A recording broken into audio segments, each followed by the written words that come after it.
வாழ்த்துக்கள்.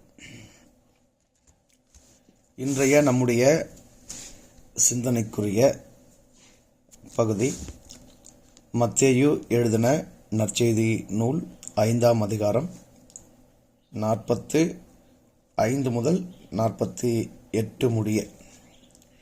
இப்படி செய்வதினால் நீங்கள் பரலோகத்தில் இருக்கிற உங்கள் பிதாவுக்கு புத்திரராயிருப்பீர்கள்.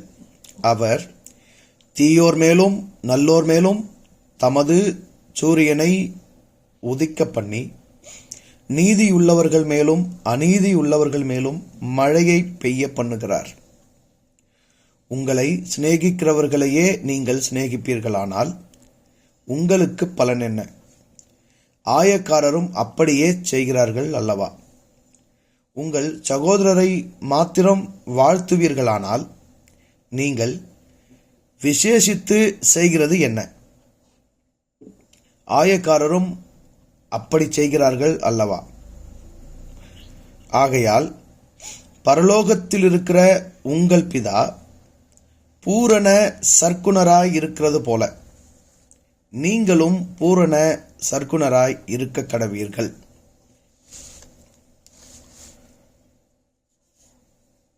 இந்த போதனை இதே அதிகாரத்தின் 20வது வாக்கியத்திலிருந்து தொடர்ச்சியாக வருகிறது.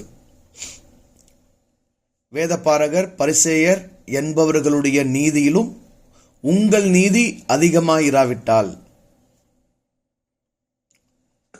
மனிதர்களாகிய நாம் வாழ்வில் கடைபிடிக்கும் அல்லது வாழ்வில் செயலாற்றும் அந்த முறை, அந்த ஒழுக்கம், அந்த நியதி, அந்த நீதி என்பதை எங்கிருந்து பெறுகிறோம் என்பதை நாம் சிந்திக்க வேண்டியதாக இருக்கிறது. ஒவ்வொரு மனுக்குலம் நீண்ட நெடுங்காலமாக பல்வேறு இனங்களாக, குலங்களாக, நாடுகளாக பிரிந்து கிடக்கிறது. ஒவ்வொரு நாட்டிலும் பல்வேறு அரசியல் சாசனங்கள், அரசியல் முறைமைகள், அந்த குடிகளை வாழ்விப்பதற்கான சட்டதிட்டங்கள் எழுதப்பட்டு அவைகள் மக்கள் மீது திணிக்கப்பட்டு அந்த சட்டத்தை ஒழுகி மனிதர்கள் வாழ வேண்டும் என்று கட்டாயப்படுத்தப்பட்டு மக்களினம் விரும்பியோ விரும்பாமலோ அந்த சட்டங்களை ஒழுகி வாழ்ந்து வருகின்றனர். உண்மையிலேயே ஒரு மனிதன் தன்னுடைய வாழ்வியல் முறையை, தன்னுடைய வாழ்வுக்கான ஒழுக்கத்தை, தன்னுடைய வாழ்வுக்கான நீதியை எங்கிருந்து பெற வேண்டும்? ஏதாகிலும் ஒரு மதத்திடமிருந்து அவன் பெற வேண்டுமா? எங்கோ என்றோ எவரோ எழுதிய ஏதோ ஒரு மதம் சார்ந்த வேதத்திலிருந்து அவன் பெற வேண்டுமா? அல்லது அரசியல் சட்ட அமைப்பிலிருந்து அவன் தன்னுடைய வாழ்வியலை, ஒழுக்கத்தை பெற வேண்டுமா? அவனுடைய மொழியில் இயற்றப்பட்டிருக்கிற ஏராளமான இலக்கியங்கள், அறநெறி நூல்கள், நீதி நூல்கள், பொன்மொழிகள், தத்துவங்கள், இவைகளிலிருந்து அவன் அதை பெற வேண்டுமா? எங்கிருந்து தனக்கான வாழ்வியலை அவன் பெற வேண்டும் என்றால் 2 கூட்டத்தாரை இங்கு இயேசு முன்னிறுத்தி இந்த போதனையை வைத்திருக்கிறார். ஒன்று வேதபாரகர் பரிசேயர், இன்னொன்று கள்ளம் கபடமற்று தன்னை குருவாக, வழிகாட்டியாக ஒத்துக்கொண்டு ஏற்றுக்கொண்டு தன் பின்பாக நிற்கிற சீடர் கூட்டம். இந்த 2ஐயும் முன்னிறுத்தி சொல்லுகிறார், இவர்களுடைய நீதியை விட உங்கள் நீதி அதிகமானதாக இருக்க வேண்டும். அவர்கள் தங்கள் நீதியை மோசேயின் பிரமாணத்திலிருந்து பெற்றவர்கள். அவர்கள் தங்கள் ஒழுக்கத்தை வேதங்களில் இருந்து எடுத்தவர்கள். அவர்கள் தங்களுடைய வாழ்வியல் முறையை அவர்கள் சார்ந்திருக்கிற மதத்திலிருந்து எடுத்தவர்கள். ஆனால் நீங்களோ அவ்வாறு மதத்திலிருந்து, வேத நூல்களில் இருந்து, மோசேயின் பிரமாணத்தில் இருந்து உங்கள் வாழ்வியல் முறைகளை எடுக்காதீர்கள். அதனை கடந்து நேரடியாக உங்களை படைத்த, உங்களை பெற்றெடுத்த, உங்களுக்கு மூலமாக இருக்கிற, உங்களுக்கு தாயும் தந்தையுமாக இருக்கிற, உங்களுக்கு ஆதாரமாக இருக்கிற உங்களுடைய தந்தையிடமிருந்து உங்கள் வாழ்வின் முறையை நீங்கள் பெறுங்கள். உங்கள் நீதியை நீங்கள் பெறுங்கள். உங்களுடைய நியதியை அங்கிருந்து நீங்கள் பெறுங்கள். உங்களுடைய ஒழுக்கத்தை அங்கிருந்து நீங்கள் பெற்றுக்கொள்ளுங்கள் என்பதாகத்தான் இந்த முழு பகுதியின் போதனையை இயேசு இங்கு முடிக்கிறார். உண்மையாக நாம் சிந்திப்போமானால் இறை என்பது எங்கும் எளிமையாக இருக்கின்ற ஒன்று. அந்த இறையை உணர்வதற்கு மனிதன் எந்த சிரமமும் பட தேவையில்லை, எந்த அமைப்புகளும் அவனுக்கு தேவையில்லை, எந்த நிறுவனமயமான இயக்கங்களும் அவனுக்கு தேவையில்லை, மதங்களும் வேதங்களும் அவனுக்கு அவசியமே இல்லை. கடவுள் இருக்கிறதா இல்லையா, கடவுள் என்பது என்ன, கடவுள் யார்? 2-3 தினங்களுக்கு முன்பாக கூட முகநூலிலே ஒரு பாடல் ஒன்றுக்கு சித்தாந்த் இசையமைத்ததை பதிவிட்டிருந்தேன். அங்கு ஒரு அன்பர் கேள்வி எழுப்புகிறார். அந்த பாடல் எண்ணில் அடங்கா ஸ்தோத்திரம் தேவா என்றென்றும் நான் பாடுவேன். இப்பொழுது நான் அந்த பாடலை பதிவிட்டவுடனே அவருக்கு கேள்வி வந்துவிட்டது, எந்த தேவன்?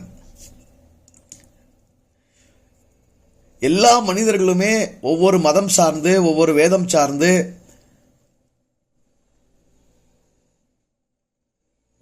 ஒரு தேவ நம்பிக்கையை சார்ந்து இருக்கிறபடினாலே ஒவ்வொருவருக்குள்ளும், ஒவ்வொரு மதத்துக்கும் பல்வேறு மதங்கள், பல்வேறு வேதங்கள், பல்வேறு தேவன்கள் இருக்கிறார்கள் என்கிற நம்பிக்கையை கொண்டிருப்பதினாலே தேவன் என்றால் எந்த தேவன், கடவுள் என்றால் எந்த கடவுள், ஆண்டவர் என்றால் எந்த ஆண்டவர், இறை என்றால் எந்த இறைவன், அந்த எந்த கடவுள், எந்த இறைவன் என்கிற கேள்வி வந்தாலே அவர் இறை புரிதலுக்குள், இறை உணர்வுக்குள், இறை அறிவுக்குள் இன்னும் ஒரு படி கூட எடுத்து வைக்கவில்லை என்றுதான் பொருள்.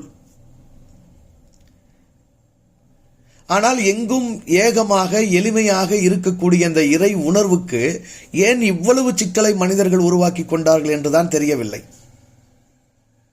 கடவுள் இருக்கிறதா இல்லையா என்கிற கேள்வி காலத்துக்கு காலம் வெவ்வேறு விதங்களிலே கேட்கப்பட்டு கொண்டே இருக்கிறது. காரணம், கடவுளை யாரும் பார்த்ததில்லை என்பதினால், கடவுள் கண்ணுக்கு தெரியவில்லை என்பதினால், அது மறைந்திருக்கிறது என்பதினால், அது இல்லாததாக இருக்கிறது என்பதினால். அதே போல்தான் நான் உடல் கொண்டு இயங்கிக் கொண்டிருக்கிறேன், நான் உரையாடுகிறேன், நான் உணவு உண்ணுகிறேன், நான் விழிக்கிறேன், நான் உறங்குகிறேன், நான் செயல்படுகிறேன்.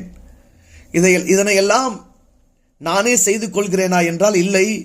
எனக்குள்ளே வேறொன்று இருந்து இதனையெல்லாம் செய்ய வைக்கிறது. அந்த செய்ய வைக்கும் அந்த ஆற்றலை, அந்த இயக்கத்தை நான் உயிர் என்கிறேன், நீங்களும் உயிர் என்கிறீர்கள்.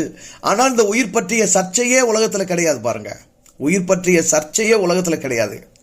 உயிர் எங்கே இருக்கிறது, உயிர் எப்போது உடலோடு இணைந்தது, உயிர் என்ன நிறத்தில் இருக்கிறது, என்ன வடிவத்தில் இருக்கிறது, உயிருக்கு என்ன பெயர் இருக்கிறது, எனக்குள் இருக்கிற உயிர் என்ன, உங்களுக்குள் இருக்கிற உயிர் என்ன, ஒரு மரத்துக்குள் இருக்கிற உயிர் என்ன, ஒரு மானுக்குள் இருக்கிற உயிர் என்ன, ஒரு மலைக்குள் இருக்கிற உயிர் என்ன, ஒரு வனத்துக்குள் இருக்கிற உயிர் என்ன, விண்ணிலும் உயிர் இருக்கிறதா, மண்ணிலும் உயிர் இருக்கிறதா, அல்லது மண்ணில் மட்டும் உயிர் இருக்கிறது, விண்ணில் உயிர் இல்லையா என்று உயிர் பற்றிய சர்ச்சையே உலகத்தில் இல்லை, மனிதர்களுக்குள் இல்லை. ஏனென்றால் மனிதர்கள் உயிரோடு இருக்கிறார்கள், உயிரோடு இருப்பதை உணர்கிறார்கள்.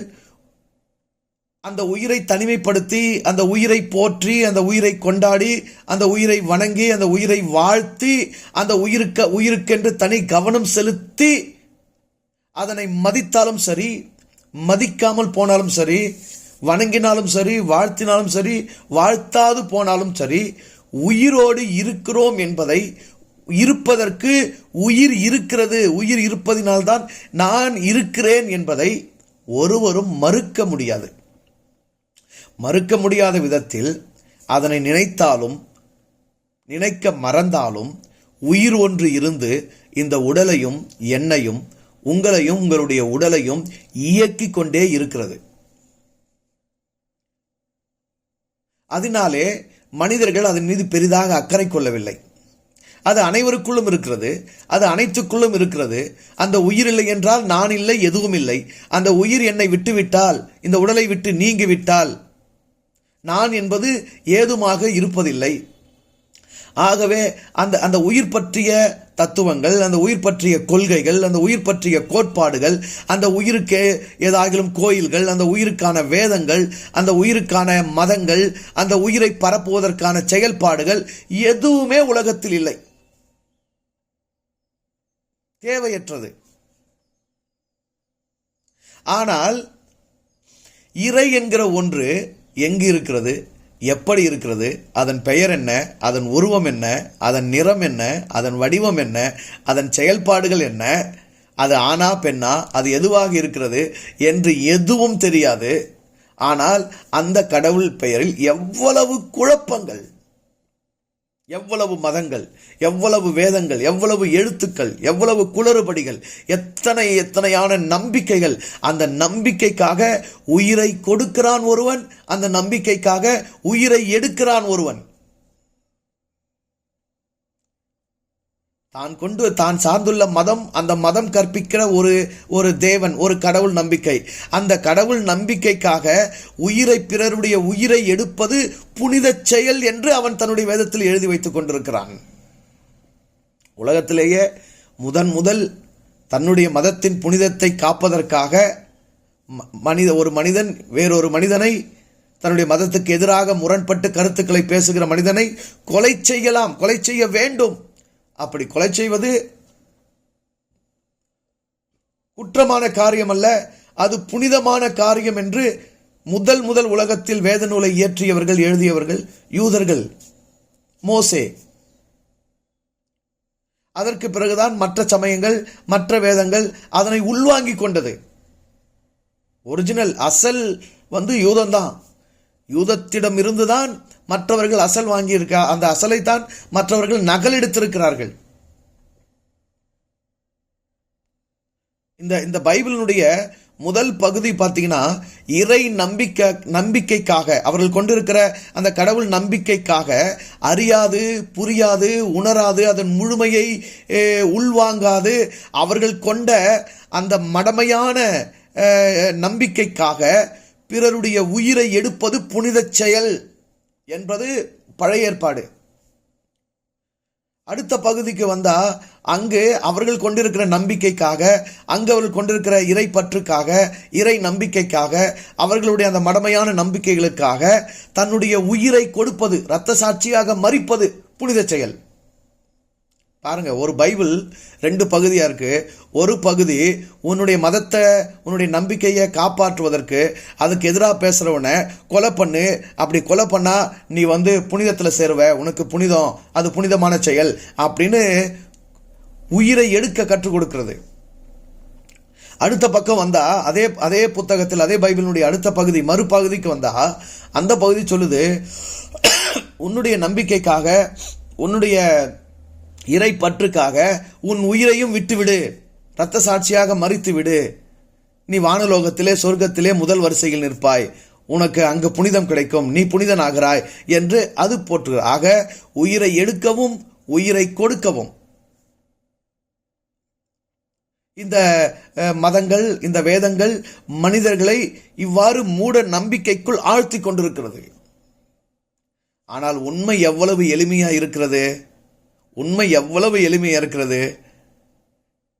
எந்த உயிர் கொண்டு நீ ஆடுகிறாயோ, எந்த உயிர் கொண்டு நீ வாழ்கிறாயோ, எந்த உயிர் கொண்டு உன் உடல் ஆக்கப்பட்டிருக்கிறதோ, எந்த உயிர் கொண்டு உன்னுடைய உடல் இயக்கத்தில் இருக்கிறதோ, எந்த உயிர் கொண்டு உன்னுடைய செயல்களை எல்லாம் நீ செய்கிறாயோ, எந்த உயிர் கொண்டு நீ விரும்புகிறாயோ, எந்த உயிர் கொண்டு உயிரின் துணையால் நீ உணர்கிறாயோ, விரும்புகிறாயோ, எண்ணுகிறாயோ, அந்த உயிரே உன்னுடைய தந்தையாக, உன்னுடைய இறையாக, உன்னுடைய கடவுளாக இருக்கிறது. பாருங்க, இந்த உலகத்துல 2 நிலையில் மனிதர்கள் வாழலாம். ஒன்று, தன் உயிரே தன் இறை என்பதை உணர்ந்து அந்த உயிரினுடைய ஒழுக்கத்தை உள்வாங்கி, அந்த உயிரினுடைய நீதியை உள்வாங்கி, அதுபோலவே தான் செயல்பட்டு வாழ்வாங்கு வாழ்ந்து அவன் தெய்வ நிலையை அடையலாம். இரண்டாவது, உயிர்தான் இறை என்பதை உணராமல், அல்லது இறை என்கிற ஒன்று இருக்கிறது என்கிற சிந்தையே இல்லாமல், தான் ஒரு மனித உயிரினம், இந்த உலகத்தில் வாழ்வதற்காக வந்திருக்கிறேன், நான் வாழ வேண்டும், நான் வாழ்ந்து பிறரை வாழ்விக்க வேண்டும் என்கிற ஒரு முழு சிந்தையோட அவர்கள் வாழ்வாங்கு வாழ்ந்துவிட்டு அவர்கள் செயல்களை, அவர்கள் கடமையை, அவர்களுடைய வினைகளை சரியாக ஆற்றி ஒரு முழு நிறைவான வாழ்க்கையை அவர்கள் வாழ்ந்துவிட்டு போகலாம். இந்த இரண்டு பேரும் பூமிக்கு உப்பு, இந்த இரண்டு பேரும் பூமிக்கு வெளிச்சம், இந்த இரண்டு பேரும் இந்த புவியில் வாழ்கிற உயிரின கூட்டத்துக்கே பிரயோஜனமாக வாழ்கிறவர்கள். ஒன்று, தன்னுயிரே தன் இறை என்று உணர்ந்து வாழ்வாங்கு வாழ்பவர். இன்னொருவர் இறை என்கிற ஒன்று என்பதை பற்றி எந்த விதமான அக்கறையுமே இல்லாமல் வாழ்க்கையை மட்டும் கொண்டாடி வாழ வேண்டிய விதத்தில் வாழ்ந்து பிறரை வாழ்விக்கிறவர். ஆக மொத்தம் ரெண்டு பேரும் வாழ்கிறவர்கள், வாழ்விக்கிறவர்கள், வாழ்ந்து வாழ்விக்கிறவர்கள். அதை இறை உணர்ந்து வாழ்ந்து வாழ்வித்தாலும் சரி, இறை என்கிற எண்ணமே இல்லாமல் வாழ்ந்து வாழ்வித்தாலும் சரி, வாழ்ந்து வாழ்கிறவர்கள், வாழ்ந்து வாழ்விக்கிறவர்கள் எவர்களோ அவர்கள் தான் இந்த பூமிக்கு தேவை. ஆனால் உண்மையிலேயே எப்படி இருக்கிறது என்று பார்த்தால், தன்னுள்ளும் அனைத்து படைப்புகளுக்குள்ளும் உயிராக இருந்து ஆற்றலை அருளி இயக்கத்தை தந்து வாழ்வித்து கொண்டிருக்கிற அந்த தன்னுடைய மூலமான ஆதாரமான அந்த இறையை தன்னுடைய உறவாக, தன்னுடைய இறையாக ஏற்காமல் எங்கோ யாரோ மதங்களை உண்டாக்கி, வேதங்களை எழுதி, அங்கு கற்பனை கதைகளை அவர்கள் வடித்து, புராணங்களை அவர்கள் வடித்து, பல்வேறு சிலைகளை வடித்து, பல்வேறு தெய்வ பெயர்களை அவர்கள் கொடுத்து, அதற்கு பல்வேறு தத்துவங்களை கற்பித்து, அதற்கு கற்பனையான கதைகளை எழுதி அவர்கள் எதை கொடுத்திருக்கிறார்களோ அதனை கடவுள் என ஏற்று அவைகளை நிரூபிப்பதற்கு, அவைகளுக்காக தங்களுடைய வாழ்க்கையை விரயம் செய்து கொண்டிருக்கிற மனிதர்கள் கோடான கோடி பேர். அவர்கள் தான் பெரும்பான்மையாக இந்த உலகத்தில் இருக்கிறார்கள்.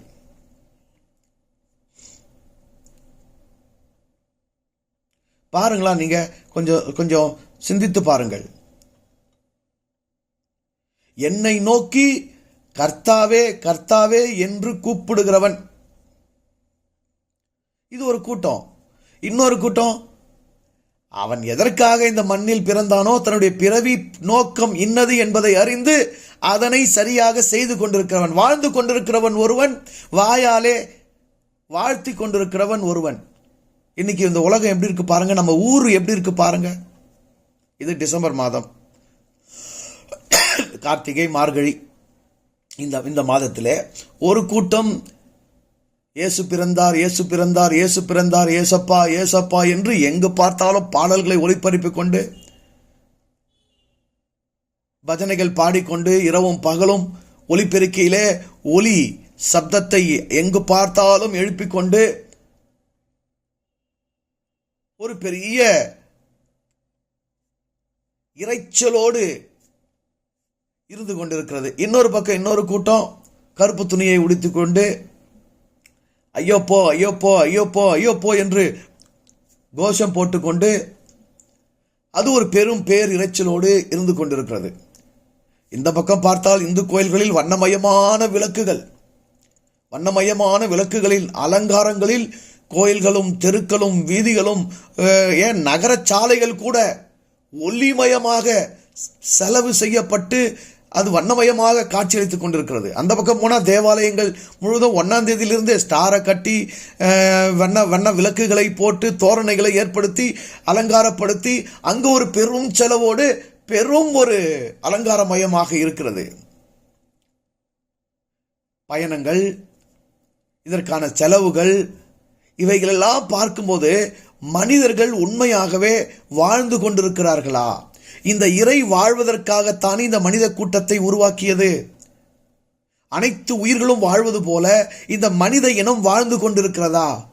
உலகம் முழுவதிலும் பார்த்தால் உயிரினங்களிலேயே மனித இனம் என்கிற இந்த ஒரு உயிரினம் தான் பெரும் அழிவை சந்தித்துக் கொண்டிருக்கிறது. இந்த மனித இனம் பெரும் அழிவை சந்தித்துக் கொண்டிருப்பது மட்டுமல்ல, இந்த மனித இனம் பிற உயிரினங்களையும் இந்த பூமியையும் வாழ தகுதியற்றதாக பேரழிவுக்கு அழைத்து சென்று கொண்டிருக்கிறது. தன்னைத்தானே மனிதன் அழித்துக் கொண்டிருக்கிறான்.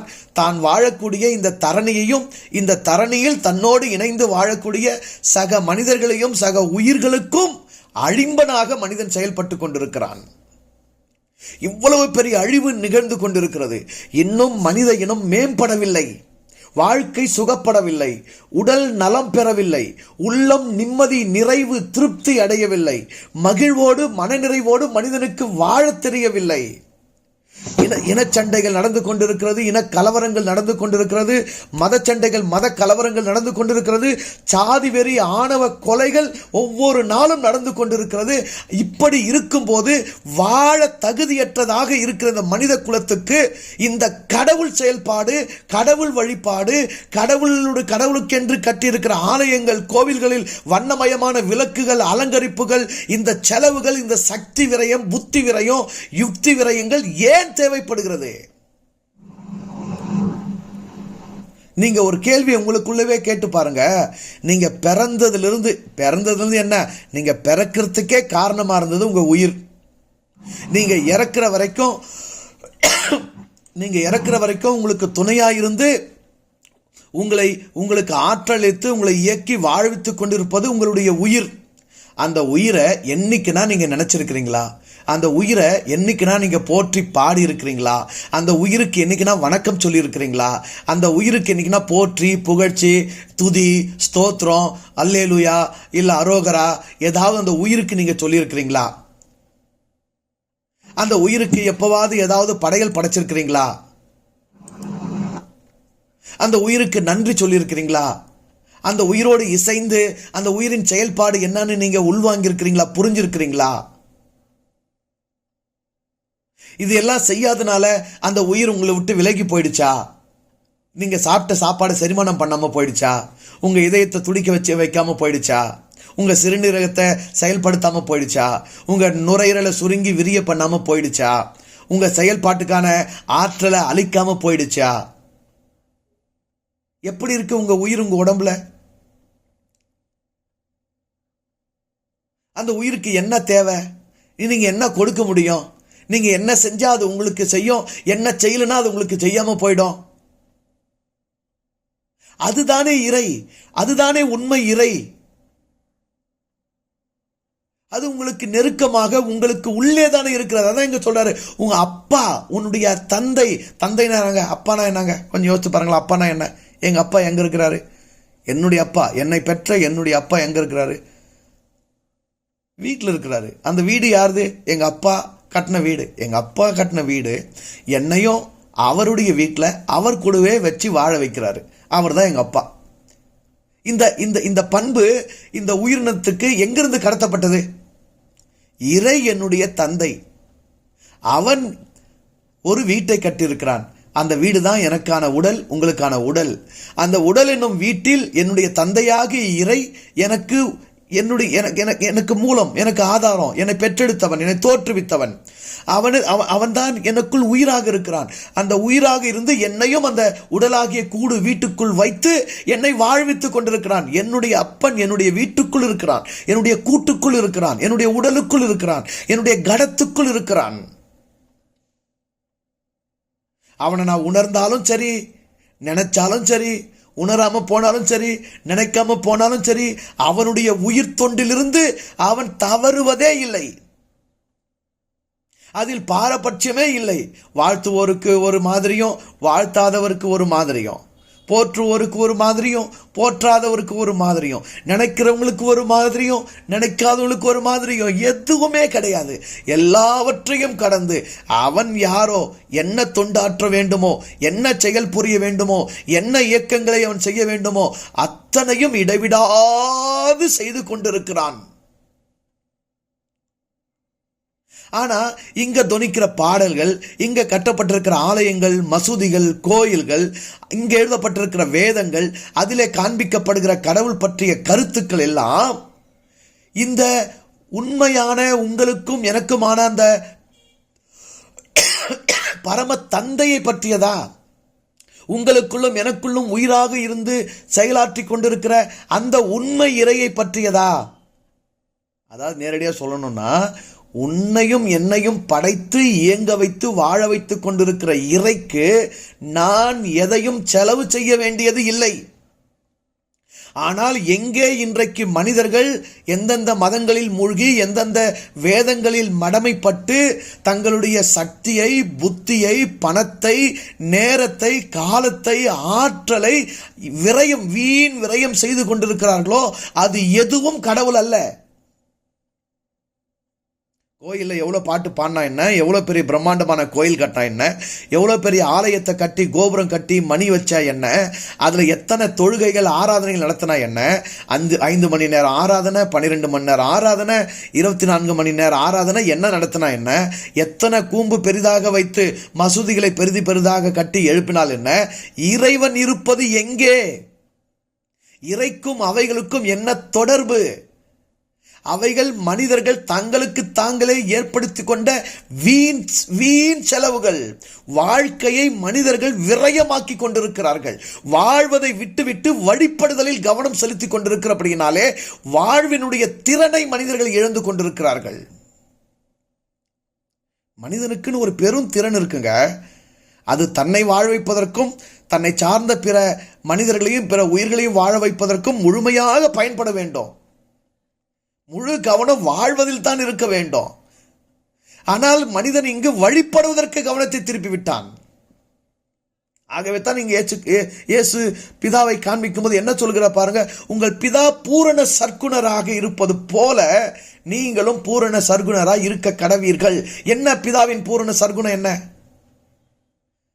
நல்லது, கெட்டது, நீதி, அநீதி, பொல்லாதது, போற்றுவது என்று அனைத்தையும் கடந்து அனைத்துக்குள்ளும் இருந்து அனைத்து படைப்புகளிலும் அந்தந்த படைப்பு எதுவாக வெளிப்பட்டிருக்கிறதோ அதுவாக வாழ்வதற்கான உயிர் தொண்டு ஆற்றுவதுதான் இறைமையின் ஒரே செயல், உன்னத செயல்.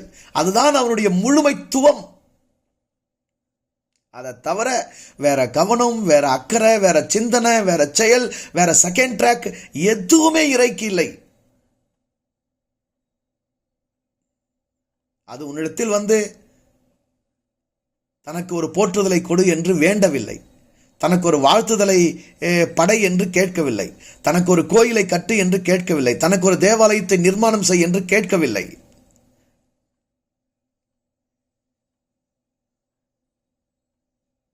உன்னுடைய உயிராகி இறைதான் உனக்கு வீட்டை கட்டி கொடுத்திருக்கிறது. நீ ஒருபோதும் அந்த இறைக்கு ஒரு வீட்டை கட்டி கொடுக்க முடியாது என்பதை உணர்ந்து கொண்டால் போதும். உன் அப்பா உன்னை பெற்றெடுத்து உனக்கு வீட்டை கட்டி உன்னையும் தன்னையும் அந்த ஒரு வீட்டுக்குள்ளே வச்சு தானே அதற்குள்ள இயக்கமாக இருந்து உன்னால செய்ய முடியாததெல்லாம் அவன் செஞ்சு உன்னை வாழ வச்சுட்டு இருக்கிறான். அப்படிப்பட்ட அப்பனுக்கு நீ என்ன வீட்டை கட்டி கொடுக்க முடியும்? எங்க பிடிச்சு அவனை வைக்க முடியும்? உன் இறையை நீ பிடித்து வைக்கக்கூடிய அளவுக்கு உன்னால் ஒரு கோயிலையோ ஆலயத்தையோ மசூதியையோ எந்த ஒரு மதஸ்தலத்தையோ கட்ட முடியாது. நீ கட்டியிருக்கிற எதிலையும் அவன் கிடையாது.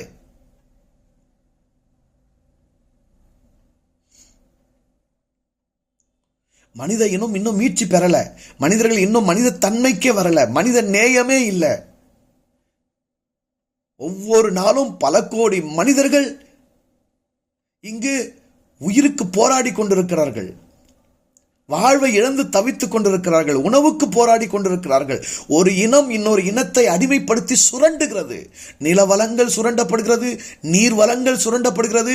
எங்கும் நில நடுக்கங்கள் ஏற்படக்கூடிய அளவுக்கு பூமியிலிருந்து தேவையில்லாததெல்லாம், தனக்கு தேவையில்லாததெல்லாம், இந்த பூமியின் நிலைப்புக்கு தேவையானதையெல்லாம் மனிதன் சுரண்டி பணமாக்கி கொண்டிருக்கிறான்.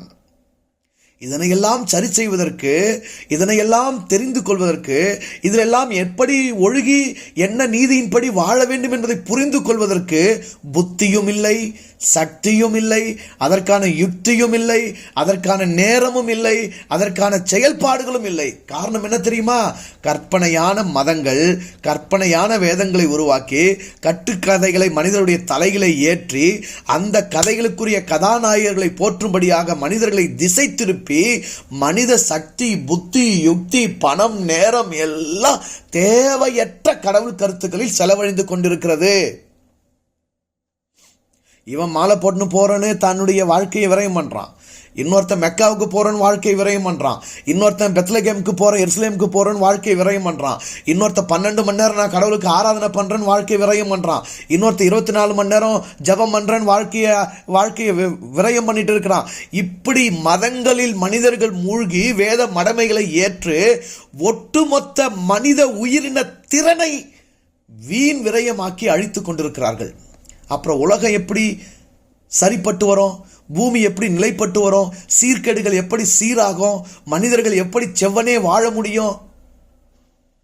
ஒரு செம்மாந்த வாழ்க்கைக்குள்ளாக இந்த மனித இனம் எப்படி வர முடியும்? இனக்கலவரங்கள் எப்போ ஒழியும்? மத கலவரங்கள் எப்போது ஒழியும்? சாதி வெறிகளின் ஆணவ படுகொலைகள் எப்போது நிறுத்தப்படும்? ஒரு தரமான அறிவுபூர்வமான மனிதனை மனிதனாக வாழ்விப்பதற்கான வாழ்க்கை கல்வி எப்போது இங்கு உருவாக்கப்படும்? எப்போது மனிதனுக்கு அது கிடைக்கும்? ஒரு நோயற்ற உடல், ஒரு ஆரோக்கியமான உடல், அல்லது நோயுற்றாலும் அதனை குணப்படுத்திக் கொள்ளக்கூடிய மருந்து, தீர்வு எப்போது இவனுக்கு கிடைக்கும்? எந்த ஒன்றுக்குமே தீர்வு இல்லையே. உடல் நலம் சரி செய்து கொள்வதற்கு தீர்வு இல்லை. உள்ளத்தின் பிரச்சனைகளை சரி செய்து கொண்டு மன நிம்மதி அடைவதற்கு தீர்வு இல்லை. மனிதர்கள் ஒருவரோடு ஒருவர் சக மனிதர்களோடு உறவாடி சீராக வாழ விரும்பினால் அந்த உறவுகளில் உள்ள சிக்கலுக்கு தீர்வு இல்லை. நாளுக்கு நாள் மனித இனத்துக்குள் வேதனைகளும் ஆபத்துகளும் பயங்களும் அழிவுகளும் பெருகிக் கொண்டே இருக்கிறது. அதே நேரத்தில் ஒரு பக்கம் ஏசப்பா ஏசப்பா, ஐயப்பா ஐயப்பா, மாரியம்மா மாரியம்மா, காளியம்மா காளியம்மா, அல்லாஹுல்லா என்று ஒரு பக்கம் கோஷங்களும் சத்தங்களும் தேவாலயங்களும் கோயில்களும் அதனுடைய இரைச்சல்களும் அதுவும் ஒரு பக்கம் பெருகி கொண்டிருக்கிறது. என்ன நடந்து கொண்டிருக்கிறது? என்ன முன்னேற்றம் அடைந்தது இந்த மனித சமூகம்?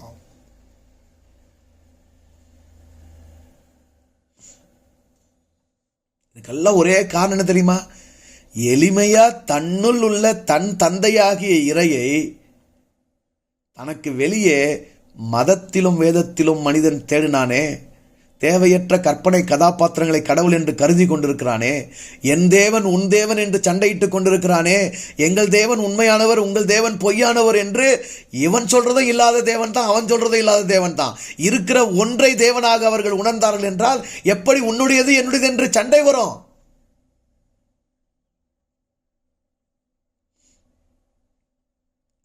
ஒவ்வொரு மனிதனும் எதனை நான் என்று சொல்லுகிறானோ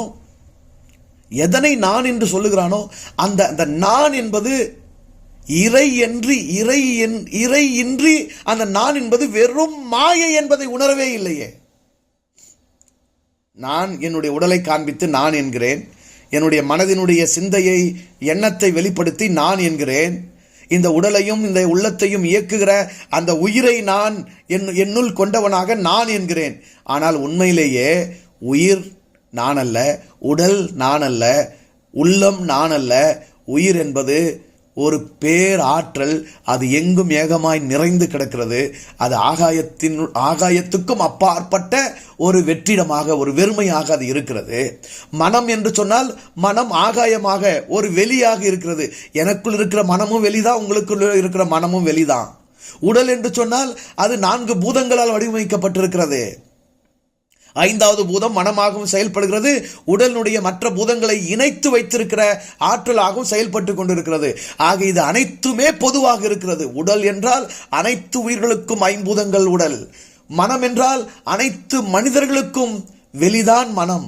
உயிர் என்றால் அனைத்து மனிதர்களுக்கும், அனைத்து உயிர்களுக்கும், அனைத்து படைப்புகளுக்கும் அந்த உயிர்தான் இறையாக இருக்கிறது, உயிராக இருக்கிறது. இறைதான் உயிராக இருக்கிறது. இதில் நான் எது? அந்த நினைப்பு இருக்கிற வரைக்கும், நான் வாழுகிற வரைக்கும் நான் என்கிறேன். மற்றபடி வேறு எதுவும் இல்லை. அனைத்தும் இறையாகத்தான் இருக்கிறது. அனைத்துமே இறையாக இருக்கிறது. அனைத்துமே அவனாக இருக்கிறான். அவனின்றி ஏதும் இல்லை. நான் இல்லை என்னும் போது அந்த இறைக்கு நான் என்ன செய்ய முடியும்? அவன் என்னை என்ன செய்யும்படி படைத்திருக்கிறான்.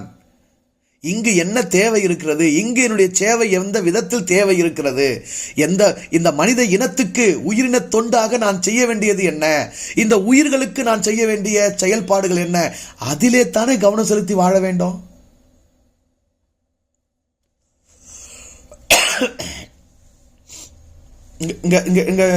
எப்படி சொல்றாரு பாருங்க, அவர் தீயோர் மேலும் நல்லோர் மேலும் தமது சூரியனை உதிக்க பண்ணி நீதியுள்ளோர் மேலும் அநீதியுள்ளோர் மேலும் தமது மழையை பொழிய பண்ணுகிறார். இப்படி ஒரு கேள்வி கேளுங்களா. சூரியனை கொண்டு அவர் உலகத்தில் உள்ள உயிர்களை எல்லாம் பிழை போட்டுகிறார், மழையை கொண்டு உலகத்தில் உள்ள உயிர்களை எல்லாம் பிழை போட்டுகிறார். இப்ப இந்த சூரியனும் மழையும் இறைவனை எப்படி போற்றுகிறது, இறைவனை எப்படி வணங்குகிறது, இதையெல்லாம் செய்விக்கிற அந்த இறைக்கு இவைகள் எதனை படைக்கிறது? நீங்க வேணுமா போய் கேள்வி கேளுங்க, சூரியனே நீங்க எப்படி இறை வணக்கம் செய்றீங்க, இறை வழிபாடு செய்றீங்க, நீங்க எப்படி இறையை போற்றுகிறீர்கள் கேட்டா அது என்ன சொல்லும்? நான் என்பது தனித்த ஒன்றாக எதுவுமே இல்லை. நான் இறையின் ஒரு வெளிப்பாடாக, ஒரு அவதாரமாக, ஒரு படைப்பாக விளங்கி கொண்டிருக்கிறேன். எனக்குள்ள என்ன திறன், என்ன வீரியம், என்ன ஆற்றல், என்ன செயல்பாடுகளை அந்த இறை வைத்திருக்கிறதோ அதை அப்படியே நான் வெளிப்படுத்தி செயலாற்றி கொண்டிருக்கிறேன். அதுதான் இறைக்கான என்னுடைய படையல், அதுதான் இறைக்கான என்னுடைய போற்றுதல், அதுதான் இறைக்கான என்னுடைய வழிபடுதல். அதை தவிர்த்து வேறு என்ன நான் செய்ய முடியும்னு கேட்கும். மழையும் அப்படிதான் கேட்கும். ஆனா நீங்க ஒரு மனுஷனை போய் கேட்டு பாருங்க, அவன் இந்துவா இருந்தா செவ்வாய்க்கிழமை இது போய் படைக்கணும், வெள்ளிக்கிழமை இந்த சாமிக்கு இந்த பூ வைக்கணும், இந்த வைத்தியம் செய்யணும், இந்த நெய்வேத்தியம் செய்யணும், இந்த மந்திரம் சொல்லணும், இந்த சமஸ்கிருத மந்திரம் சொன்னாதான் இந்த சாமி சந்தோஷப்படும், இந்த சிவனுக்கு இந்த பூ ஆகாது, பெருமாளுக்கு இந்த படையல் ஆகாது, பிள்ளையாருக்கு இந்த படையல் ஆகாது அப்படின்னு அவன் ஒரு பெரிய லிஸ்ட் கொடுப்பான். ஐயோ, அந்த செயல்பாடுகள், அந்த சடங்கு சம்பிரதாயங்கள் அப்படியே தலை சுத்தி கீழே வந்துடலாம், அவ்வளோ வச்சிருக்கிறான். அதே ஒரு கிறிஸ்தவன் கிட்ட போங்க, அவனே கத்தோலிக்கனா இருந்தா என்ன சொல்லுவான், அவனே பெந்தேகோஸ்தா இருந்தா என்ன சொல்லுவான், அவனே புரொட்டஸ்டண்டா இருந்தா என்ன சொல்லுவான். ஒவ்வொருத்தரும் ஒவ்வொரு புத்தகத்தை வச்சிருப்பாங்க, அதுல ஒவ்வொரு விதமான மொழிபெயர்ப்பை வச்சிருப்பாங்க, பைபிள்லயே விதவிதமான மொழிபெயர்ப்பை வச்சிருப்பாங்க. ஒவ்வொருத்தரும் தனித்தனி அவங்களுடைய இயக்கத்துக்கு, வியாபார ஸ்தலத்துக்கு சார்ந்த பாடல் புத்தகங்கள் வச்சிருப்பாங்க. அதுலயே இப்போ ஒருத்தன் இப்படிதான் ஜபம் ஆரம்பிக்கணுமா, ஒருத்தன் இப்படிதான் முடிக்கணுமா, ஒருத்தன் இங்கதான் ஆராதனை தொடங்கணுமா, இப்படி ஏகப்பட்ட செயல்பாடுகள். அதுல ஒருத்தன் நகை போட்டுனே பண்ணலானுமா, ஒருத்தன் நகை போடாம தான் பண்ணணுமா, ஒருத்தன் வெள்ளை துணி தான் போட்டு பண்ணுவான், ஒருத்தன் எந்த துணி வேணுமோ போடணுமா, ஒருத்தன் பணக்காரனை வாழ்றதுக்கு தான்டா கடவுள் நம்மளை படைச்சிருக்கிறாருனுமா, ஒருத்தன் ஆன்மீகன்றது எளிமையா வாழ்ந்து செய்யக்கூடியதுனுமா. ஐயோ, எவ்வளவு குளறுபடியான போதனைகள், மண்டைய பிச்சுக்கலாம். அங்க போனா, கிறிஸ்தவ மதத்துக்குள்ள போனா மண்டைய போதனைகள், கருத்துக்கள் எதுதான் சரி அப்படின்னு தேடியே மண்டை பிச்சுக்கலாம். இந்து மதத்துக்குள்ள போனா எந்த சடங்கை எந்த சாமிக்கு என்னைக்கு செய்யறதுன்னு தெரிஞ்சுக்கிறதுலயே மண்டை பிச்சுக்கலாம். இன்னொருத்தங்கிட்ட போறான், அல்லாஹ் கிட்ட போனா, இஸ்லாமிய மதத்துக்கு போனா, அவன் முதல்ல எடுத்தோடனே இங்க வெட்டு அங்க வெட்டு, இதுல சேரு அதுல சேரு, இந்த குல்லாவை போடு, இப்படி பண்ணு அப்படின்னு அவன் ஒரு நிலைக்கு கொண்டு போடுவான். இப்படி ஒவ்வொரு மதமும் பாருங்களா, வாழ்க்கையை மனிதர்கள் ஒவ்வொரு படைப்பும் அதனுடைய நோக்கத்தில் எவ்வாறு வாழ்கிறதோ அப்படி வாழ்வதற்கான சூழல் இருக்குதா பாருங்க.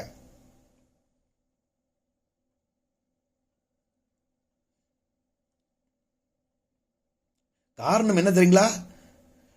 வாழ்க்கையை படிக்கிறதே தப்பான இடத்துல தான் நம்ம படிக்கிறோம். வாழ்க்கையில எதை கவனிக்க கூடாதோ அதை கவனிக்கிறோம், எதை பின்பற்றக்கூடாதோ அதை நாம் பின்பற்றுகிறோம், எதனை தெரிந்து கொள்ளக்கூடாதோ அதனை நாம் தெரிந்து கொண்டோம். தேவையானதை தெரிந்து கொண்டதை விட தேவையற்றதை தெரிந்து கொண்டதுதான் அதிகம். அதனால் தான் நம்முடைய வாழ்க்கை சீரழிகிறது, நம்முள் வேதனை இருள் சூழ்கிறது, நம்முடைய மனம் கலக்கம் உறுகிறது, நம்முடைய வாழ்வு உறவுகள் சிக்கலாகிறது, நம்முடைய குடும்பங்கள் தத்தளிக்கிறது, நம்முடைய இனமே உயிரினமே அழிகிறது.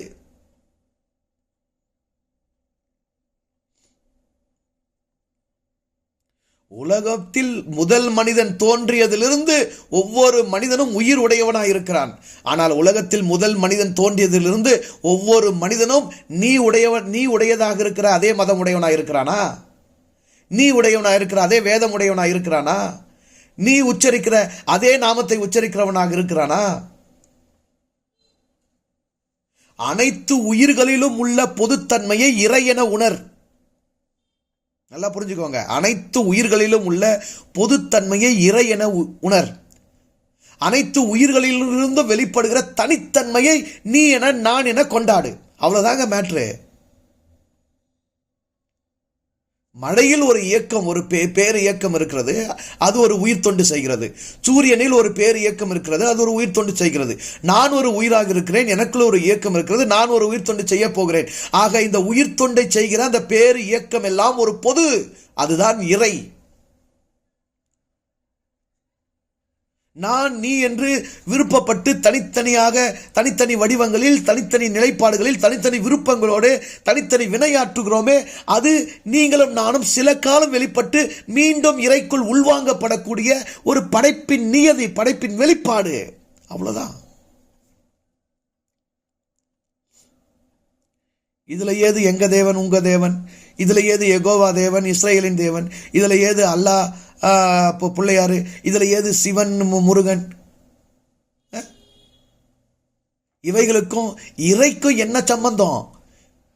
இங்க இருக்கிற கோயில்களுக்கும் வேதங்களுக்கும் மதங்களுக்கும் மத சாமியார்களுக்கும் மத போதர்களுக்கும் இறைவனுக்கும் என்ன சம்பந்தம்?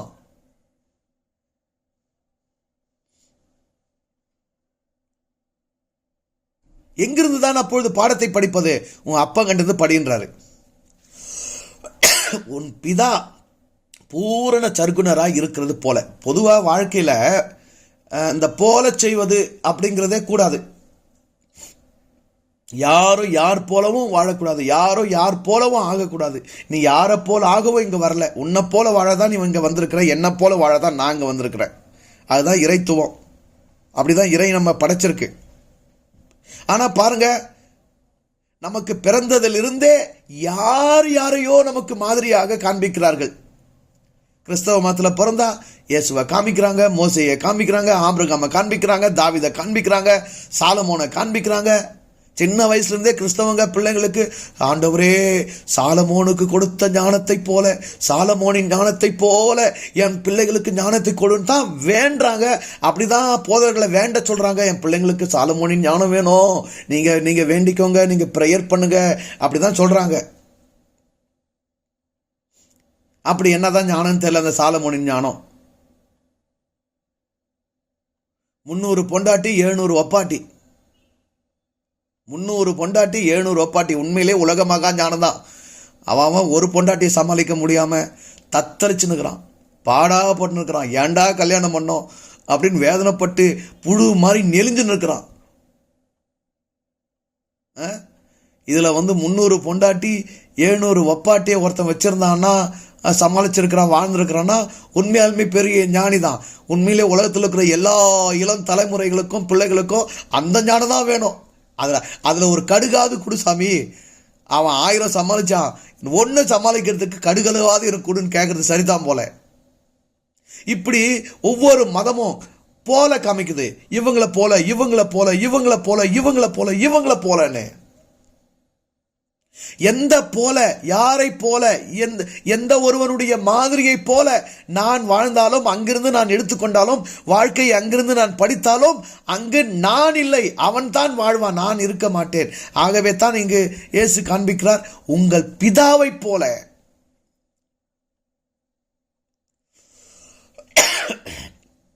அந்த பிதா, அந்த இறை, அந்த தந்தை, அந்த மூலம், எல்லா உயிர்களின் ஆதாரமாக வெளிப்பட்டிருக்கிற அனைத்து படைப்புகளிலும் அது இருக்கிறது. ஆனால் எதனுக்குள் இருக்கிறதோ அதனுடைய தனித்தன்மைக்கு தன்னுடைய பொதுத்தன்மையை முழுவதுமாக அது கொடுத்து இயக்கி கொண்டிருக்கிறது. எனக்குள்ள இருக்கிற உயிர் என்னுடைய உடம்புக்கு, என்னுடைய உள்ளத்துக்கு, என்னுடைய விருப்பத்துக்கு, என்னுடைய உணர்வுக்கு, என்னுடைய செயல்பாட்டுக்கு வேண்டிய அத்தனையும் ஆதரவு அளித்து, ஆற்றல் அளித்து இயக்கி கொண்டிருக்கிறது. எங்கே என்னை அது நல்லவன் என்று தீர்மானித்து வாழ்த்தியது, எங்கே என்னை கெட்டவன் என தீர்மானித்து திட்டி தீர்த்தது அல்லது தூற்றியது, விரட்டியது, இவைகளுக்கெல்லாம் அப்பாற்பட்டு செயல்படுகிறது. அப்போ என்னுடைய இறையை தான் நான் கவனிக்கணும், என்னுடைய அப்பனை தான் நான் கவனிக்கணும், அவனை போல தான் நான் செயல்படணும், வாழ்க்கையை அவன்கிட்ட தான் நான் படிச்சுக்கணும். என்னுடைய இறையிடம் இருந்து தவிர வேறு எங்கிருந்தும் வாழ்க்கையை நான் படிக்கக்கூடாது. அப்படி நான் படிப்பதற்கு என் இறை எங்கே இருக்கிறான் என்றால் என்னுள், என் உடம்புள், என் கடத்துள், என் வீட்டுக்குள், என் கூட்டுக்குள் அவன் உயிராக இருக்கிறான். ஆக அந்த உயிரிடம் இருந்து, அந்த பிதாவிடம் இருந்து இந்த உடலுக்கான அப்ப, உண்மையான அப்ப உன்னுடைய உயிர்ங்க. நீ எதை சொல்றியோ அந்த நீ நான் சொல்ற அந்த நான் துவத்துக்கு, நீ துவத்துக்கான உண்மையான ஓனர், அசல் முதலாளி அந்த இறைங்க. அந்த இறையினிடத்தில் வாழ்க்கையை படியுங்கள். அந்த இறையினுடைய செயல்பாடை கவனிங்க. அதே செயல்பாடு இந்த உடம்புல இருந்து அது என்ன செயல்பாடு புரியுதோ அதைத்தான் மழையிலிருந்தும் புரியுது, அதுதான் சூரியனிலிருந்தும் புரியுது, அதுதான் ஒரு மரத்திலிருந்தும் புரியுது, அதுதான் ஒரு பறவையிலிருந்தும் புரியுது, அதுதான் ஒரு விலங்கிலிருந்தும் புரியுது. அனைத்து படைப்புகளிலிருந்து அந்த உயிர் தொண்டைத்தான் இறை செய்து கொண்டிருக்கிறது. அந்த சர்க்குணம், அந்த முழுமைத்துவத்துக்கு வாங்கன்னு கூப்பிடுறாரு. அந்த முழுமைத்துவத்துக்கு வாங்க. அந்த அளவுக்கு உங்களுடைய எண்ணத்தை உயர்த்துங்க, உங்க சிந்தனையை மேம்படுத்துங்க, உங்க செயல்களை மேம்படுத்துங்க. அதுதான் நீங்க எட்ட வேண்டிய உயரம். மோசேயின் பிரமாணம் இல்ல, பைபிள் இல்ல நீங்க எட்ட வேண்டிய உயரம். உங்களை படைத்த தந்தையின் உயரத்துக்கு நீங்க வரணுமே தவிர, அதுதான் உங்களுடைய கெப்பாசிட்டி, உங்களுடைய திறன். அதுதான் நீங்க ஒன்னும் தாவீதை போலவோ, மோசேயை போலவோ, இவனை போலவோ, அவனை போலவோ ஆகிறதுக்காக பிறந்தவங்க இல்ல. உங்கள் இறையை போல இறை தன்மையில் முழுமை அடைவதற்காக வந்தவர்கள் நீங்கள். என் மூலத்தை போன்றவன் நான், என் ஆதாரத்தை போன்றவன் நான், என் ஆண்டவனை போன்றவன் நான், என் இறையை போன்றவன் நான் என்று சொல்லக்கூடிய உயரத்தில் வாழ வேண்டியவர்கள் நீங்கள்.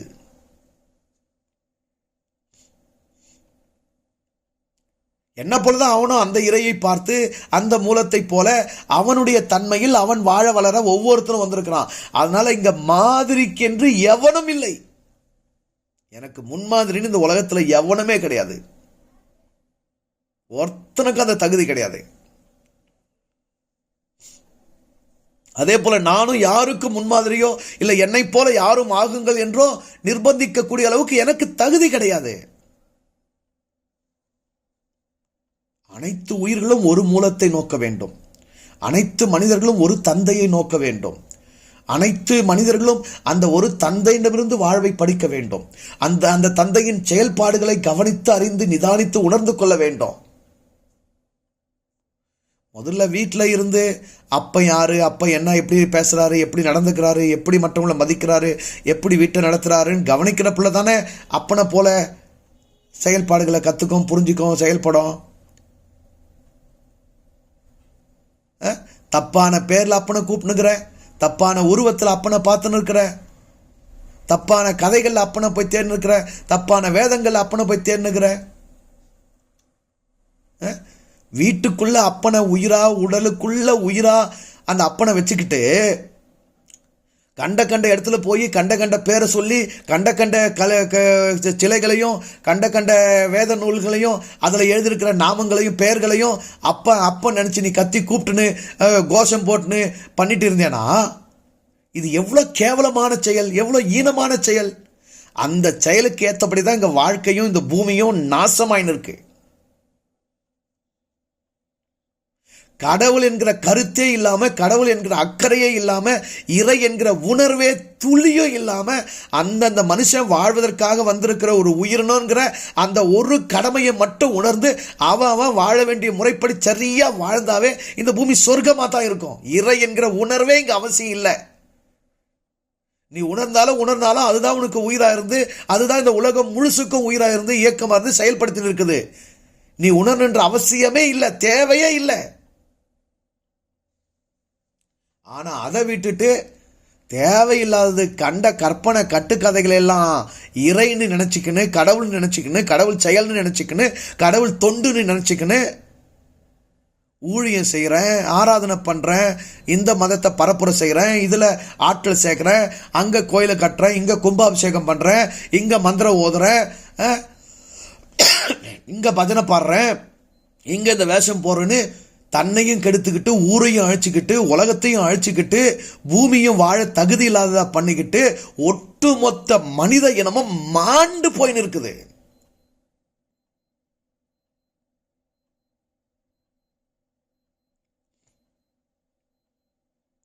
உணர்வே இல்லை, உணர்வே இல்லை.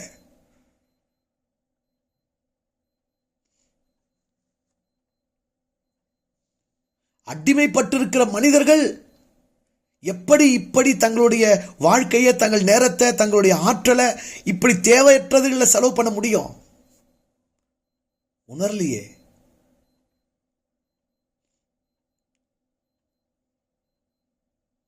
தன்னுள் உள்ள தன் தந்தையை உணராது, எவ்வளவு நெருக்கமாக இருக்கிற தந்தையை உணராது,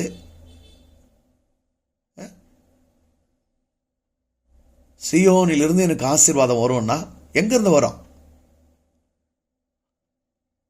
வாழ்க்கையில் ஒரு முறை மெக்கா மெதினாவுக்கு போனாதான் வாழ்க்கை முழுமை அடையும் நினைச்சா எங்கிருந்து முழுமை அடையும்?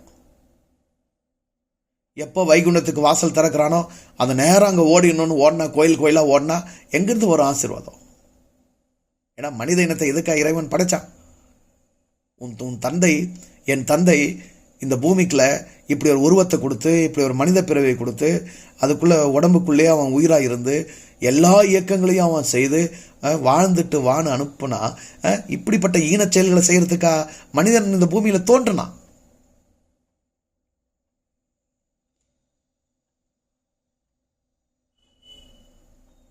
எங்க பாரு கோயில், கும்பாபிஷேகம், எங்க பாரு சர்ச்சை, ஆராதனை, பாட்டு. என்ன, எதுக்கு தேவை இதெல்லாம்?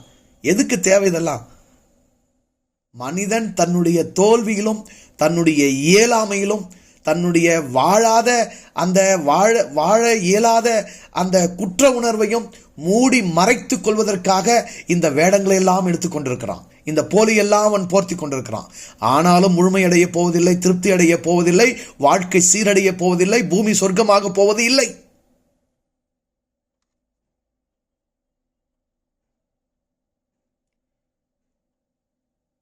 இருப்பதை விட்டுவிட்டு கற்பனை காப்பாற்றுமா? கட்டுக்கதைகள் வழிநடத்துமா?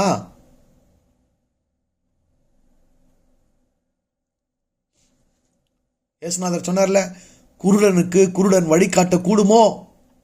குருடனுக்கு குருடன் வழிகாட்ட கூடுமோ? இருவரும் சேர்ந்து பள்ளத்தில் வீழ்வார்கள் அல்லவா?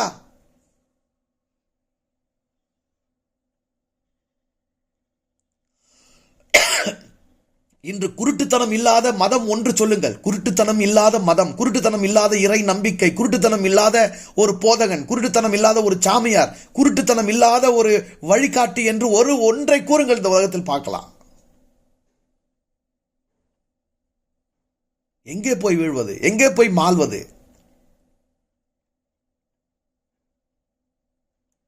மனிதன் இந்த பூமியில் ஆற்ற வேண்டிய கடமை எவ்வளவோ இருக்குது. தடுத்து நிறுத்த வேண்டிய செயல்பாடுகள் எவ்வளவோ இருக்குது. சீர்திருத்தம் செய்ய வேண்டிய சீரழிவுகள் எவ்வளவோ இருக்குது. அதையெல்லாம் கவனிக்கிறதோ, தெரிஞ்சுக்கிறதோ, அதுக்கான விருப்பத்தை, செயல்பாடுகளை முன்னிறுத்துறதோ விட்டுட்டு 12 மணி நேரம் 24 மணி நேரம் ஆராதனை நடத்தினா அங்க கூடுற கூட்டத்துக்கு, அந்த பெரும் கூட்டத்துக்கு என்ன கிடைக்கும்?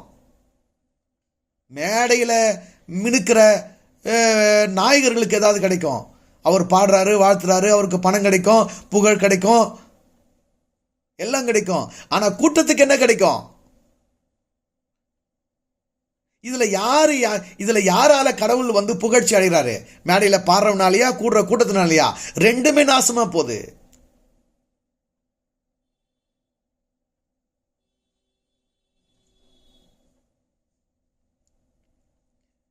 எத்தனை அழகிய ஒரு பூமி, எத்தனை அழகிய ஒரு உலகம். எண்ணி எண்ணி எண்ணி எண்ணி வியந்து வியந்து ரசித்து ரசித்து கொண்டாடி கொண்டாடி வாழக்கூடிய படைப்புகள்.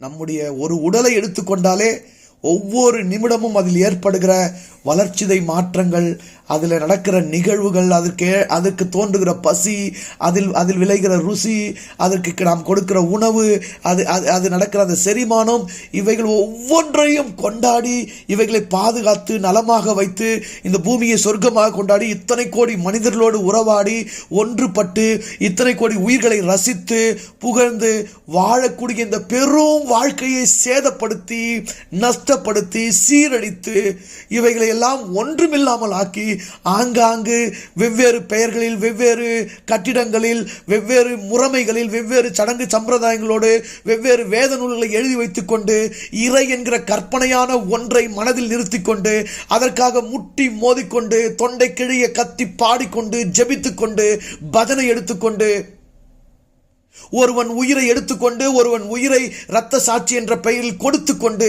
இனமே அழிந்து கொண்டிருக்கிறதே.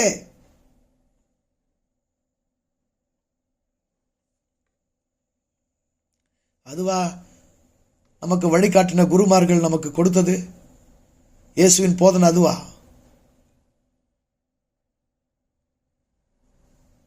உன் அப்பனை போல இருறானா, நான் பைபிளில் இருக்கிறபடி இருக்கிறேன்ற, நான் தாவிதை போல இருப்பேன்ற, நான் பவுலை போல இருப்பேன்ற, நான் பேதுருவை போல இருப்பேங்கிற, அங்கே போனா நான் இவனை போல அவனை போலன்றேன். உனக்கு அப்பன் தெரியுமா தெரியாதா? உன் அப்பன் இருக்கானா இல்லையா? உன் அப்பா உன் வீட்டில் இருக்கிறானா இல்லையா? அதான் கேள்வி. உன் அப்பா உன் வீட்டில் இருக்கிறானா இல்லையா? அவன் வீட்டில் நீ இருக்கிறே இல்லையா? உன் அப்பா உனக்கு உறவா இருக்கிறானா இல்லையா? உன் அப்பனோட உனக்கு உரிமை இருக்குதா இல்லையா? உன் அப்பனை நீ தினமும் பார்க்குறியா இல்லையா? உன் அப்பன் கூட நீ பழகுறியா இல்லையா? உன் அப்பனுடைய செயல்பாடுகள் உனக்கு தெரியுதா இல்லையா? உன்னால உன் அப்பனை உணர முடியுதா இல்லையா?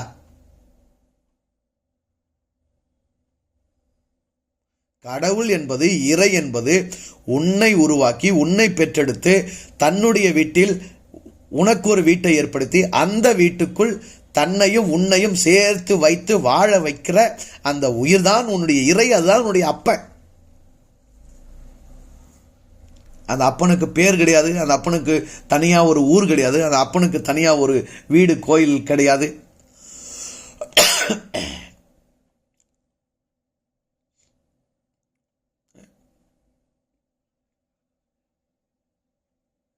உயிர் கோச்சிக்குதா? என்னைக்காவது உங்ககிட்ட உயிர் கோச்சுன்னு இருக்கிறத உணர்ந்துருக்கீங்களா? உயிர் கோச்சிக்குச்சு, நான் உயிர் இன்னைக்கு வணங்கலை, உயிருக்கு இன்னைக்கு காலை வணக்கம் சொல்லலை, இன்று ஜெபித்தீர்களா அப்படின்னு கேட்குறாங்களே கிறிஸ்தவங்க. அந்த மாதிரி இன்று உயிரை நீங்கள் வணங்கினீர்களா? ஐயோ இன்னைக்கு வணங்கலை, அது கோச்சுன்னு எதுவுமே செய்யலை, பசியே தூண்டலை, செரிமானமே நடக்கலை, இதையுமே துடிக்கல, நின்று போச்சு. சின்ன உடம்புங்க, சின்ன உடம்பு, என்ஜான் உடம்பு, கொஞ்ச காலம் மட்டும் இருந்து இல்லாம போற இந்த உடம்புக்குள்ள இருக்கிற அந்த உயிரினும் இறையே பாகுபாடு, பாரபட்சங்கள், நல்லது கெட்டது எல்லாத்தையும் கடந்து முழுத்துவத்தோடு ஒரு தொண்டாற்றி கொண்டிருக்குதுன்னா அதே உயிராகிய இறை இந்த பேரண்டம் முழுவதிலும், பிரபஞ்சம் முழுவதிலும் இருந்து செயலாற்றி கொண்டிருக்கிறதே, அந்த இறைக்கு நீங்க என்ன மதம் கற்பிப்பீங்க? எந்த வேத நூலை அதுக்கு திட்டம் பண்ணுவீங்க? என்ன நல்லது கெட்டது அது மேல ஏத்தி நீங்க திணிச்சு காண்பிப்பீங்க? அப்படி செய்யலாமா? உன்னுள் இருக்கிற உயிர்த்தன்மையோட கேவலமாவா இந்த அண்டம் முழுவதும் நிறைந்திருக்கிற இறைத்தன்மை இருக்குன்னு நினைக்கிறீங்க? இந்த பேரண்டம் முழுவதும் நிறைந்திருக்கிற அந்த இறைத்தன்மை தானே உன்னுள் உயிர்த்தன்மையாக இருந்து செயல்பட்டு கொண்டிருக்கிறது. அதுதானே தன்னை உனக்கு விளங்க பண்ணி கொண்டிருக்கிறது. அதனை கவனித்து அதனிடம் படி. அதுதான் உனக்கு பாடத்தை கொடுக்குது, அதுதான் உனக்கு வாழ்க்கையை சொல்லி கொடுக்குது.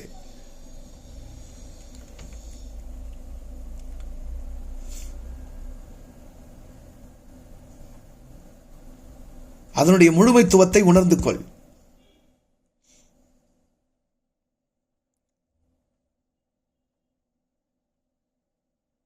ஆகையால் பரலோகத்தில் இருக்கிற உங்கள் பிதா என்று சொன்ன உடனே ஆஹா பரலோகம் சொல்லிட்டாரு.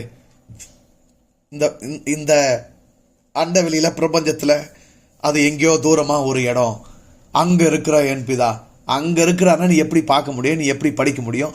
அவர் போல நான் செய்யணும்னா அது முதல்ல அவர் என்னதான் செய்யறாரு எனக்கு தெரியணும்ல. என்ன செய்யறாரு எப்படி தெரிஞ்சுக்க முடியும்? இதிலிருந்தே சிந்திக்கணவா, பரலோகம் என்பது எனக்கு அப்பாற்பட்ட ஒரு இடம் கிடையாது, அது என்னுள் இருக்கிற ஒரு இடம். நான் பார்க்கக்கூடிய இடத்தில், நான் உணரக்கூடிய இடத்தில், நான் கவனிக்கக்கூடிய இடத்தில், செயல்பட்டு கொண்டிருக்கின்ற நிலையில்தான் இறை எனக்குள் இருக்கிறது. நான் பார்க்க முடியாத, நான் தொட முடியாத, நான் உணர முடியாத, நான் கேட்க முடியாத, எனக்கு அதனுடைய செயல்பாடுகள் தெரியக்கூடாத இடத்தில் விதத்தில் அந்த இறை எனக்கு தூரப்பட்டு இல்லை. அதனால தான் சொல்றேன், 1 யோவான் 1 யோவான் எழுதுறாரு, நாங்கள் கண்டதும் கேட்டதும் தொட்டதுமா இருக்கிற ஜீவ வார்த்தை உங்களுக்கு அறிவிக்கிறேன்னு சொன்னால, அங்கதான் எனக்கு வெளிச்சமே பிறந்தது. என்னடா இது, உலகத்துல நானும் மனுஷன், அவனும் மனுஷன், அவனும் ஒரு பிறவி எடுத்து இந்த பூமிக்கு வந்திருக்கிறான், நானும் ஒரு பிறவி எடுத்து இந்த பூமிக்கு வந்திருக்கிறேன். அவனுக்கு எப்படி 50 உடம்பு, அதே போல் தான் எனக்கு 50 உடம்பு. அவன் எப்படி ஒரு அம்மா வழியா வந்தானோ அப்படிதான் நானும் ஒரு அம்மா வழியா வந்திருக்கிறேன். அவனுக்கு ரத்தமும் சதையுமா உடம்பு எப்படி இருக்குதோ அதே போல் தான் எனக்கும் ரத்தமும் சதையுமா உடம்பு இருக்குது. இதில் அவன் என்ன எழுதுறான், நாங்கள் கண்டது, நாங்கள் கேட்டது, நாங்கள் தொட்டதுமான ஜீவ வார்த்தை உங்களுக்கு அறிவிக்கிறோன்றான். அப்போ அவன் கண்டு, அவன் கேட்டு, அவன் தொட்டுட்டு எனக்கு அறிவிச்சா, நான் கேட்காம, நான் தொடாம, நான் பார்க்காம, நான் அனுபவிக்காம நான் எப்படி அதை அறிவிக்கிறது? அப்போ அவனுக்கு ஒரு வாய்ப்பு, எனக்கு ஒரு வாய்ப்பு கொடுக்கறது எப்படி எனக்கு அப்பனா இருக்க முடியும்? அவனுக்கு ஒரு மாதிரி, எனக்கு ஒரு மாதிரி செய்யறது என்னுடைய இறையா எப்படி இருக்க முடியும்? அவனுக்கு அப்படிப்பட்ட ஒரு ஒரு அபரிவிதமான வாய்ப்பையும் எனக்கு அசௌகரியமான ஒரு தூரமான ஒரு வாய்ப்பையும் ஏற்படுத்தினா அது எப்படி பொது தந்தையா இருக்க முடியும்? அப்பதான் புரிஞ்சுது, ஆஹா, நம்ம மதத்தால மயக்கி வைக்கப்பட்டிருக்கிறோம். இது மத மயக்கம். உண்மை எப்படி இருக்கிறது? இறை என்பது அவரவருக்குள் அவரவர் தொட்டு உணரக்கூடிய இடத்தில் இருக்கிறது. அவரவரால் கேட்கக்கூடிய நாதமாக அது இருக்கிறது. அவரவரால் அனுபவிக்கக்கூடிய ஒரு உயிர் பொருளாக அவரவர் வீட்டுக்குள், அவரவர் கூட்டுக்குள் அது உறைந்து மறைந்து நிறைந்து செயலாற்றி கொண்டிருக்கிறது. உனக்குள் இருக்கிற உன்னுடைய இறை, உன்னுடைய அப்பனை நீங்க தொட முடியும். எனக்குள் இருக்கிற என்னுடைய இறை, என்னுடைய அப்பனை நான் தொட முடியும். நான் அவரை கண்டேன், நான் அவரை உணர்ந்தேன், நான் அவரை பார்த்தேன், நான் அவரை கவனிக்கிறேன். நான் அவருடைய செயல்பாடுகளால் தான் நான் அவனுடைய உயிர் தொண்டு செயல்பாடுகள் தான் நான் உயிரோடு இருந்து இங்கு செயலாற்றி கொண்டிருக்கிறேன். ஆக அவன் எனக்கு பரிச்சயமானவன், அவன் எனக்கு நெருக்கமானவன், அவனை நான் தினந்தோறும் கவனிக்கிறேன், அவனின்றி நான் இல்லை. இது எல்லாருக்குமான பொது வாய்ப்பு, எல்லா உயிர்களுக்குமான பொது வாய்ப்பு. இதுல பாரபட்சமே இல்லை.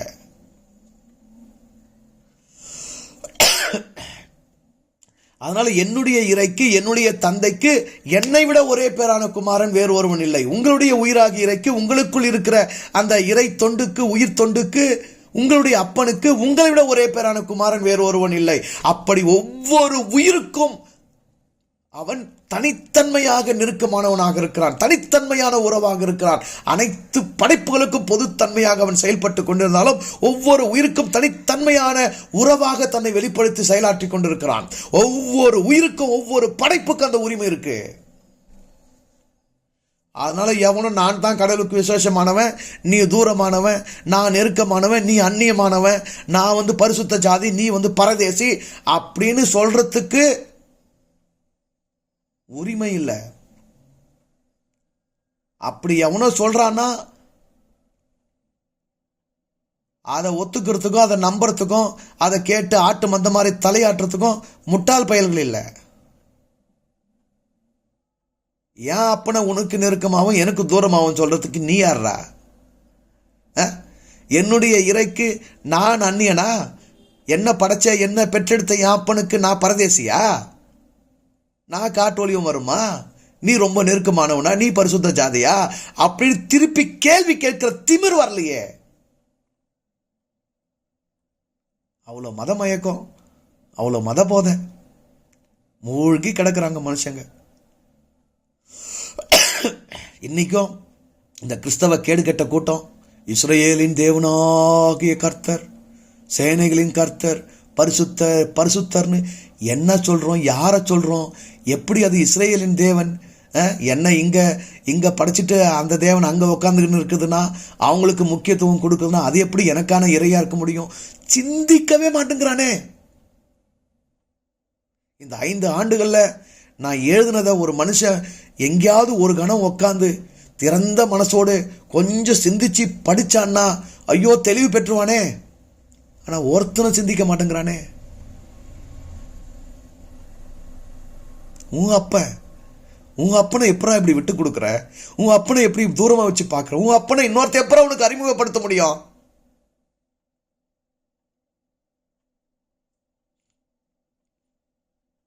ஒரு பாடல் ஒன்று உண்டு இல்லை, அம்மா வந்து சொன்னாதான் அப்பாவின் பேர் தெரியுமடா, அவளும் சொல்லவில்லை என்றால் தப்பாகத்தான் போகுமடான்னு. அப்போ இதுதான், இவன் தான் உன்னுடைய அப்பான்னு உனக்கு அறிமுகப்படுத்த ஒரு அம்மா இருக்கணும். அம்மா இருந்தாதான் உனக்கு அப்பன் தெரியும். அம்மா தப்பான அப்பனை கூட உனக்கு அறிமுகப்படுத்தி வைக்கலாம், இவன் தான் உனக்கு அப்பன்னு. ஒருத்தங்கிட்ட பெற்றுட்டு இன்னொருத்தனை அப்பனா காமிச்ச அம்மாக்கெல்லாம் உண்டு இந்த உலகத்துல, எனக்கே தெரியும்.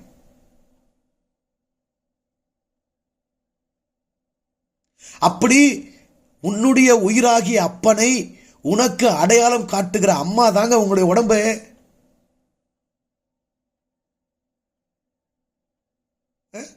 அதனால்தான் தாயும் தந்தையுமான இறைக்குள் மகனாக உள்ளமாகிய மகனாக நீ இருந்து வாழ்ந்து கொண்டிருக்கிறாய். தாயும் தந்தையுமா இறை உனக்கு உயிராக உடலாக இருந்து உன்னை வாழ்வித்துக் கொண்டிருக்கிறது. மழையை விட நெருக்கமா, சூரியனை விட நெருக்கமா, அதாங்க சொல்லுவாரு.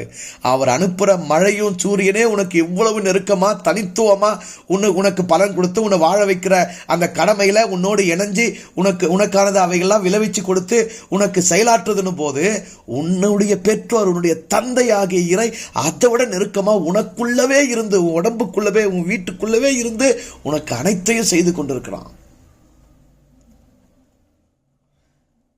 அதனால உனக்கு நீ பிடிக்க வேண்டிய உயரம், தொட வேண்டிய உயரம்னா அது உன் அப்பன் தான், உன் இறை தான். நீ வாழ வேண்டிய முறை எதுனா அவனுடைய வாழ்க்கை முறை, அவனுடைய செயல்பாட்டு முறை தான். நீ செய்ய வேண்டிய செயல்கள் எதுனா அவன் காண்பிக்கிற செயல்பாடுகள் தான். நீ வெளிப்படுத்த வேண்டிய காரியங்கள் எதுனா அவன் உனக்கு என்ன அருள்கிறானோ அதனைத்தான் வெளிப்படுத்தணும். உனக்கு உள்ளிருந்து அவன் என்ன உணர்த்துகிறானோ, உனக்கு உள்ளிருந்து என்ன அவன் அருளுகிறானோ, உனக்கு உள்ளிருந்து அவன் எவைகள்லாம் கொடுக்கிறானோ அவைகள்லாம் வெளிப்படுத்தி வாழத்தான் நீங்க வந்திருக்கிற. அதுலதான் அவன் அப்ப வெளிப்படுறான், அதுலதான் உன் இறை புகழ்ச்சி அடைகிறான், அதுலதான் உன்னுடைய இறை நீ வழிபடுற.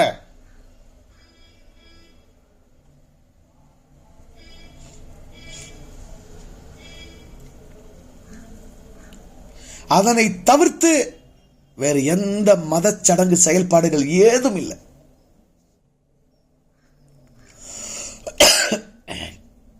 எங்க அப்பங்கிட்ட எங்க அப்பனை நான் உணர்றதுக்கு, எங்க அப்பனை நான் நினைக்கிறதுக்கு என்ன வழிமுறைகள், யார் ஏற்படுத்தி கொடுத்த வழிமுறைகள் நான் வர்றது? நீங்கள் மனம் திரும்பி ஞானஸ்நானம் பெற்று, ஏசுநாதர் அழகா சொன்னார். ஒரு அப்பனுக்கு 2 குமாரர் இருந்தாங்க, 2 பேரும் போனாங்க. 2 பேரும் இருந்தாங்க. 2 பேரில் இளையவன் வந்து சின்ன பையன் வந்து அப்பனை கிட்ட சொத்து வாங்கிக்கின்னு தூரமாக போனான், எல்லாத்தையும் செலவழிச்சிட்டு கடைசியில் சாப்பிட்றதுக்கு கூட சாப்பாடு இல்லாமல் ஆயிட்டான். அப்போ அவனுக்கு புத்தி வந்தது, எங்கள் அப்பா வீட்டில் வேலைக்காரங்களுக்கு கூட நல்ல சாப்பாடு இருக்குது, நான் நட இப்படி கஷ்டப்படுறேனே. எங்கள் அப்பங்கிட்ட போனால் ஏன்னா அவன் மகனாக வச்சுக்கலாம் கூட பரவாயில்ல, ஒரு வேலைக்காரனாவது வச்சுக்கோ நான் கேட்பேன். அதனால் எங்கள் அப்பங்கிட்ட போகிறேன்னு புத்தி வந்து திரும்பி எழுந்து போகிறான். அது அவனுடைய நிலைப்பாடு, அவனுக்கு இருந்த அறிவில் அப்பனை பற்றி அவன் அப்படி தான் கணிச்சிருந்தான்.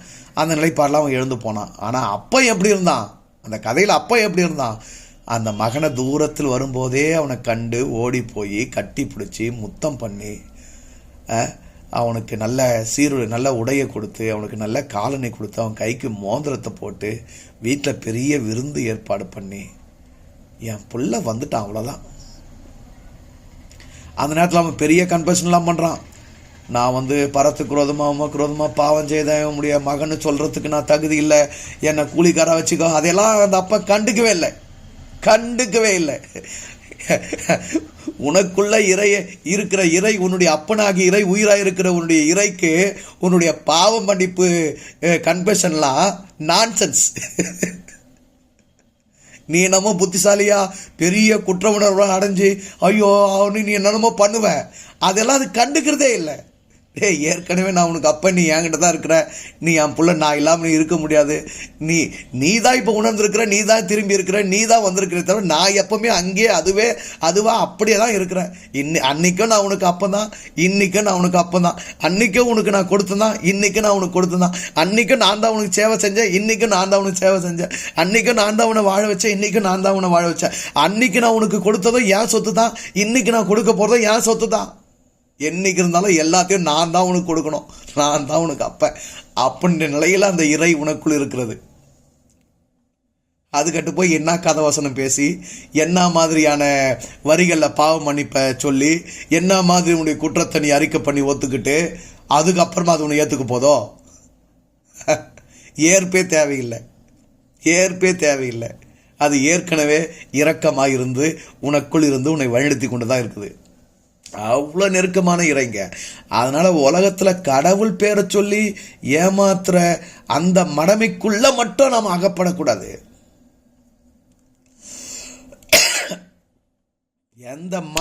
எந்த மதமும் நம்மளை ஏமாற்ற முடியாது. எந்த வேதத்தை வச்சும் நம்ம புத்தியை திசை திருப்ப முடியாது. எந்த சடங்குகள், எந்த சம்பிரதாயங்களையும் நம்மளை இழுத்துப்பட முடியாது. ஆனால் அதுக்கெல்லாம் மூழ்கி இருக்குள்ள பார்த்தா மனவேதனையாக இருக்குது. குறிப்பாக அந்த தமிழ் கிறிஸ்தவங்க, தமிழ் இந்துக்கள், தமிழ் இஸ்லாமியர்கள், தமிழர்களாக இருந்து மதங்களில் சிக்கியிருக்கிற மனிதர்களை பார்த்தா இப்போ மனசு அப்படி ஒரு வேதனைப்படுது. 1800 ஆண்டு காலமாக அடிமையாக இருக்கிற ஒரு இனம், தனக்குன்னு ஒரு மண் இல்லை, தனக்குன்னு ஒரு தனி நாடு இல்லை, தனக்குன்னு ஒரு கொடி இல்லை, தனக்குன்னு ஒரு அரசு இல்லை, தனக்குன்னு தனித்துவமான தான் இந்த உலகத்துக்கே படைச்சு கொடுத்த அறிவு சார்ந்த அந்த கல்வி முறை இங்கே இல்லை, அந்த மருத்துவம் இங்கே இல்லை, அந்த பண்பாடு, அந்த வாழ்வியல் இல்லை. உலகத்துக்கே மெய்யில படைச்சு கொடுத்த இனம் தனக்குன்னு ஒரு அறிவே இல்லாமல் இன்னைக்கு இருக்குது. இவ்வளவு அடிமைத்தனத்தில் பெரும் அழிவை நோக்கி போய்கொண்டிருக்கிற இந்த இனம், இந்த சாமியை கும்பிட்றேன், அந்த சாமியை கும்பிட்றேன், இந்த எருசலேம் தேவனை கும்பிட்றேன், இஸ்ரேல் தேவனை கும்பிட்றேன், இந்த அரபிய தேவனை கும்பிட்றேன், இதை பண்ணுறேன், அதை பண்ணுறேன்னு இவ்வளவு மதச்சடங்குகள், இவ்வளவு மத செயல்பாடுகள், இவ்வளவு வழிபாடுகள், இவ்வளவு ஆராதனைகள், இவ்வளவு வாழ்க்கையும் சக்தியும் இவ்வளவு வீணா விரயம் பண்ணி இருக்குதே நினைக்க நினைக்க மனம் கொதிக்குது. ஒட்டுமொத்த தமிழர்களின் இன சக்தியும் உயிர்த்திறனும் வீணாயின்னு இருக்குது, வீணாயின்னு இருக்குது.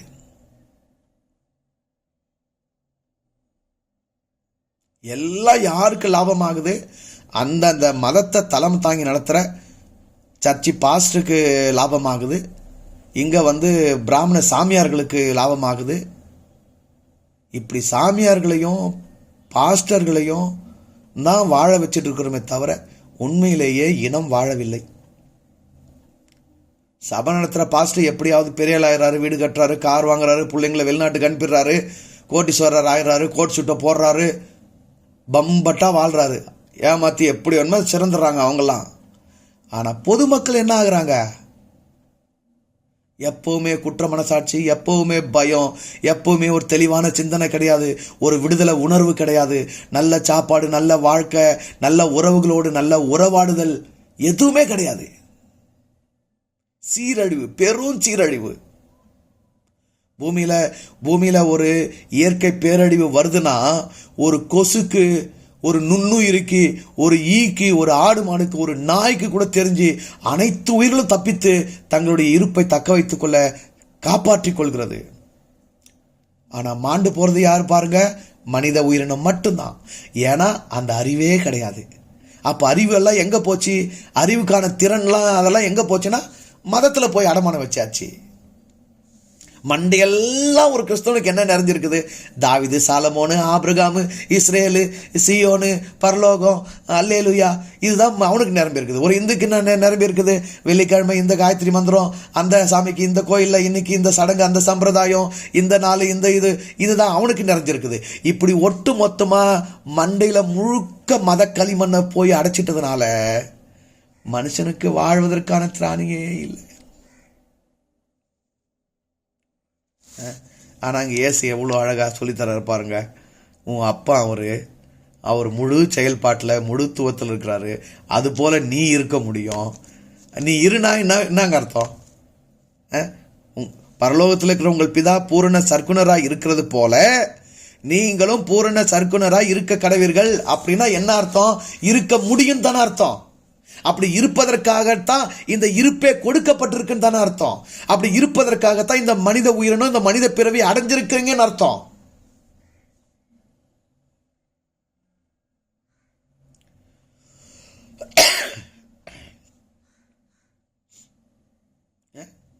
தன்னை பெத்த அப்பனை அடுத்த நாட்டிலையும், அடுத்த மொழியிலையும், அடுத்த அவனுடைய கொள்கையிலையும் கோட்பாட்டிலையும் தேடுற ஒரே ஈன கூட்டம் இந்த மத கூட்டம் தான்.